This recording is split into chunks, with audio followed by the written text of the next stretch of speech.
Ce week-end, c'est la 3e édition du Luxeuil Trophy. Le meilleur du basket français et européen se donne rendez-vous au Palais des Sports de Luxeuil-les-Bains, Elfic Fribourg, Keltern, Charnay Basket, Royal Castor de Brain. C'est le rendez-vous basket immanquable. Réservation directement à Auchan-Luxeuil, 15 € la journée, 7 € pour les moins de 12 ans. Le Luxeuil Trophy, c'est ce week-end au Palais des Sports de Luxeuil-les-Bains.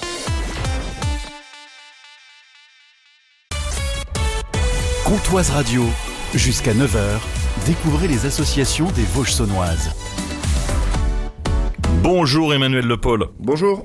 Coach du club d'haltérophilie luxevien, une pépite au cœur de Luxeuil qui cartonne au plus haut niveau français. On va se parler de la reprise. Il y a un athlète qui évolue au niveau européen aussi. Il y a des partenariats qui se mettent en place avec le collège.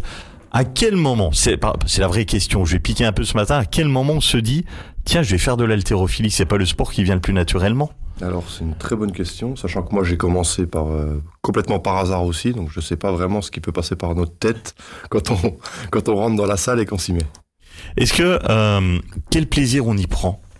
Alors, plaisir de se dépasser, comme beaucoup de disciplines sportives, au final, il y a énormément de mental qui rentre en jeu, donc ça permet de travailler sur soi-même aussi. Et le fait d'avoir un objectif vraiment chiffré, c'est peut-être plus projetable que d'autres disciplines sportives où c'est un peu plus subjectif. Oui, c'est-à-dire que quand on se dit, bah, tiens, je vais perdre du ventre, c'est plus compliqué de voir le résultat que se dire de 5, on passe à 10 ou 15 kilos. La mentalité, c'est un truc qui est, quand on les voit, que ça soit homme ou femme, quand on les voit rentrer en mode compétition, j'allais dire, il y a l'instinct du tueur, mais quand on les voit arriver, enfin la barre qui est juste énorme, comment ça se prépare cette partie mentale? Alors, au fur et à mesure des entraînements, on essaie de le travailler, au fur et à mesure des compétitions aussi, dès le plus jeune âge, puisqu'on commence, on a même des haltérophiles cette année de 7 ans. Mais le truc, c'est que oui, à force de pratique, on arrive à se mettre dans un état second, qui nous permet de nous mettre dans notre bulle et d'aller chercher la performance, puisqu'on est tout seul face à la barre et il faut s'en prendre qu'à soi-même si on la rate, quoi. Est-ce que, c'est la dernière question avant qu'on rentre dans le détail, on va voir Georges Ezra qui va arriver. Est-ce que tu vois une différence quand ils rentrent et quand tu les fais évoluer au bout d'1 an, 2 ans, 3 ans, tu les vois grandir? Oui, clairement. On voit l'évolution, que ce soit physique ou mentale, puisqu'ils se prennent la plupart du temps au jeu. Et ça leur servira de toute façon, même s'ils arrêtent tôt, ça leur servira dans leur vie de tous les jours. C'est une école de la vie, on va s'en parler. Il y a un partenariat qui s'est mis en place avec les termes, on va se parler également des jeunes. Et puis, c'est officiel?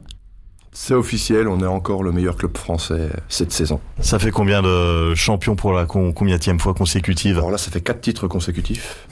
Donc nos 4 seuls titres d'ailleurs, mais 4 à la suite. C'est chouette, bravo, c'est en mode Julien Lepers. C'est ça. L'objectif, c'est le 5e? Oui, on va aller chercher le 5e, il me semble que ce sera réellement le record là au niveau des clubs français, donc on va aller chercher le 5e maintenant. Il y a un peu de pression? Un petit peu, mais on a gagné facilement cette année, donc il va falloir aller nous chercher maintenant. Faut pas trop s'y habituer pour les athlètes et tout ça dessus. Déjà, il y a un truc qui est formidable au niveau du club, c'est que ça va de tous les âges et surtout, il y a pas mal de jeunes. Ouais, on a vraiment beaucoup de jeunes, largement majoritaires même maintenant.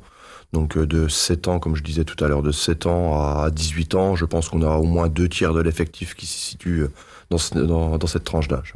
Et ça va augmenter puisqu'il y a un partenariat qui vient de se mettre en place avec le Collège des Thermes. Oui, alors on a déjà travaillé avec Collège des Thermes depuis quelques années, le lycée Lumière. Là, c'est le Collège Saint-Colomban qui rentre dans la boucle. On a déjà travaillé avec eux l'an dernier, ils font vice-champion de France UNSS sur leur première saison. Et à partir de cette année, il y a une classe de 3e en horaire aménagé, donc qui vont pratiquer l'haltéro 2 fois par semaine dans le cadre de l'EPS. Comment on arrive au bout d'une saison à être vice-champion de France UNSS? Alors, en plus, il y avait quand même 2 jeunes qui pratiquaient au club, mais très très récents, donc qui n'avaient pas encore un niveau réellement développé. On a mis en place une dizaine de séances et ça a suffi pour aller chercher la 2e place. La première était un peu loin. C'est un bon club formateur. Du coup, je pense qu'on est un bon club formateur puisque les derniers tenants du titre qui l'avaient depuis 2 ans, c'était le Collège des Thermes, les 2 saisons d'avant. Il y a un joli truc. Alors en plus ça va même plus haut que ça, c'est-à-dire que c'est Benjamin qui évolue au niveau européen. Alors on a encore à l'heure actuelle 3 ou 4 listés au niveau, mais réellement oui, on a Benjamin Ferré qui a raté de très peu la qualif championnat du monde 2025 et Léa Marie Antonio qui a raté aussi elle de très peu la qualif championnat d'Europe U20 pour sa dernière saison U20. Donc on a vraiment ces deux sportifs qui sont identifiés au niveau à l'heure actuelle. Ah, tu le fais dans le mauvais sens, ils ont raté, mais ils sont déjà parvenus là. Enfin, c'est un truc de fou. Oui. Léa Marie les deux ont fait les championnats d'Europe. Benjamin a fait les championnats d'Europe senior en avril 2025. Léa Marie a fait les championnats d'Europe U20 en novembre dernier, donc 2024. Et voilà, ils ont raté leur sélection pour les mondes d'Europe de cette année. Mais ils sont dans le circuit depuis quelques années maintenant. Mais alors, du coup, ils sont tout jeunes, ils ont quel âge? Alors, pas dire de bêtises. À la grosse. Léa Marie a 20 ans, puisqu'elle passe senior cette année. Et Benjamin, c'est un 2000, c'est facile à retenir. Donc, il a 25 ans. Parce que, du coup, la carrière sportive, ça va jusqu'à quel âge? Est-ce que finalement, c'est de bon augure pour la suite? Ou... Alors, la carrière sportive, c'est difficile de donner un âge, puisque ça dépend quand même beaucoup de la catégorie de poids. Plus on est dans les catégories hautes, normalement, plus on arrive à tenir le choc, entre guillemets, assez longtemps. Mais le nombre d'années de pratique est un bon indicateur. Léa Marie, ça fait une dizaine d'années qu'elle pratique, donc elle a encore un petit peu de temps. Benjamin, lui, c'est seulement sa 5e année. Donc lui, il est un peu plus âgé, mais il est tout jeune dans l'haltéro. Donc il a vraiment le temps. Non, puis Benjamin, quand on le voit, on n'a pas envie de l'embêter. En plus. Sur le truc, c'est quand même un truc qui est assez incroyable. Alors, tout ça, il y a du haut niveau, il y a des jeunes, il y a un engouement. Faut dire qu'il y a un coach qui a aussi un palmarès exceptionnel. On va revenir sur ta carrière. Je sais que t'as pas envie, mais on va y revenir quand même dessus parce que t'as un parcours qui est assez exceptionnel. T'as quand même évolué au sein de l'équipe de France. À quel moment t'es rentré dans l'haltérophilie? Comment ça s'est passé? Alors c'est une très bonne question. J'ai fait 7 ans de cyclisme avant de faire de l'haltéro et j'en ai eu un petit peu marre. J'ai cherché un autre sport. Et je sais même pas encore à l'heure actuelle comment je suis arrivé en haltéro. Je connaissais personne qui en faisait. Bon, j'ai une vraie question. Est-ce que ça aide à plaire, ça aide à draguer quand on fait de l'haltérophilie? Ah oui, bien sûr, oui. Surtout en plus quand on a des résultats. On s'arrêtera là. Alors, déjà, est-ce que l'haltéro on peut en faire pour le plaisir ou c'est tout de suite en mode compétition? Alors on peut en faire pour le plaisir, mais on perdrait quand même toute l'essence de ce sport qui permet justement de développer sa confiance en soi, la confrontation avec les autres. Donc je conseille quand même de le pratiquer à minima sur des petites compétitions. Bon, toi, ton parcours, comment t'as évolué? Je veux dire, à un moment donné, t'as été détecté, on a vu un potentiel, c'est toi qui as voulu aller plus haut? Sur ma première saison d'haltérophilie, j'ai fait vice-champion de France, donc ça a mis un petit peu le ton. Deuxième année, champion de France. Et donc, à mon passage à 17 ans, donc j'ai été effectivement repéré. Je suis rentré à l'INSEP, donc à 17 ans. Et après, voilà, j'ai enchaîné 3 championnats d'Europe. Alors, un petit mot, l'INSEP, donc on est à Paris, c'est là où vont tous les gros sportifs. Un gars comme Teddy Riner est passé par l'INSEP. En même temps que lui, puisqu'il a juste 1 an de plus que moi, donc j'étais en classe avec lui. D'accord, il t'embêtait pas? Non, sur ça le... Non, mais c'est là où on a les futurs talents de demain qui passent dessus. L'INSEP et puis ensuite. Ensuite, une fois que j'ai fini, donc j'étais au bac, bac général là-bas. Je suis revenu ici et j'ai refait mon STAPS à Besançon pour déjà en objectif de devenir entraîneur et de développer mon club de Luxeuil. À quel moment les parents, quand tu dis moi je veux vivre de l'haltérophilie demain, j'imagine quoi? Pardon gamin, j'ai pas bien compris la réaction des parents. Comment ils accueillent le truc, comment ils accompagnent? Alors j'ai jamais eu de soucis de ce côté-là puisque mes parents ont toujours été dans la boucle. Non, on a toujours pratiqué du sport et ça n'a choqué personne que je veuille faire entraîneur et que je dirige mes études du coup pour faire ça. Et la participation en équipe de France? Alors c'est toujours quelque chose d'exceptionnel de représenter son pays et de pratiquer sur des compétitions internationales, donc avec des autres nations. Après effectivement c'est quelque chose de très compliqué, de très très dur. On passe quand même un cap quand on monte sur des plateaux internationaux et j'espère qu'on aura énormément d'athlètes qui arriveront à ce niveau-là pour savoir ce que c'est que de vivre ça. C'est ce que tu as envie d'apporter à ton équipe, à tes poulains, en disant tiens, moi ce que j'ai vécu, ce moment-là, je pense qu'on s'en souvient toute sa vie.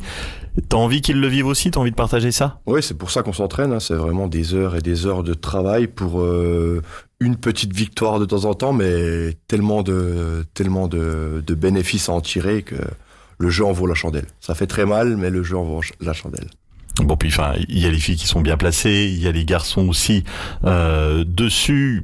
Bon, même si pour les qualifs pour les mondiaux, ça s'est pas fait cette année, peut-être les années d'après. On va revenir sur les objectifs de cette saison. De quoi on peut rêver? Quels sont les objectifs pour cette saison? Non, mais quand on en est à ce niveau-là, qu'on envoie ces athlètes en qualification pour les championnats du monde, je vais pas dire qu'il n'existe pas de concurrence, mais c'est quand même un cran au-dessus. Comment on remet des objectifs? Il y a toujours le championnat qui nous reste en objectif, donc championnat hommes et femmes, où la montée des filles devrait pouvoir se jouer cette saison. Les hommes, on a fait 3e, 2e, on a encore fait 3e l'an dernier. On aimerait bien essayer d'aller gagner ce top 9. Bon, on sait que c'est très difficile parce qu'il y a une grosse équipe en face de nous, mais voilà, on garde quand même ça en coin de la tête et puis maintenir les autres objectifs au même niveau, quoi. Comment on motive les troupes? Alors, on n'a plus vraiment besoin de motivation externe maintenant. Tout le monde est conscient de ce qu'il doit faire et tout le monde avance dans le même sens.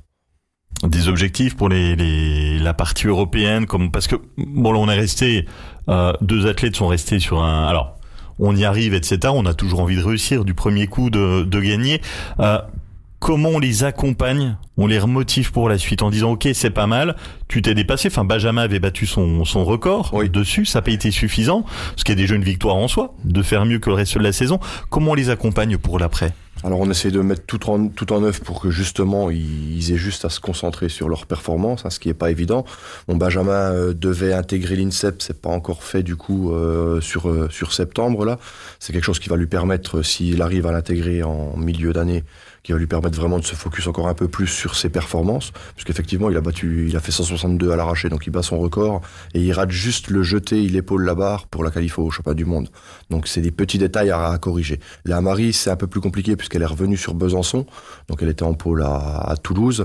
Elle fait une double licence, donc forcément les études lui prennent beaucoup de temps, mais on a réussi à mettre en place un système qui lui permet de s'entraîner très correctement, peut-être pas autant que si elle était en pôle, mais presque, et elle continue à progresser, donc tout va bien.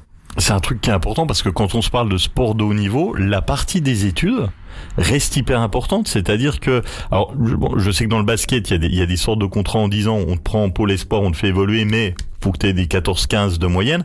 C'est la même chose au niveau de l'haltéro? C'est un peu le même principe. Le parcours scolaire n'est pas du tout mis de côté. On a des sportifs de très haut niveau qui font des grosses études aussi à côté. Donc, faut être capable de jongler sur les 2 terrains. Quand effectivement on est en pôle à l'INSEP ou autre, c'est plus facile parce que les horaires sont un peu aménagés, tout est mis en place à notre place.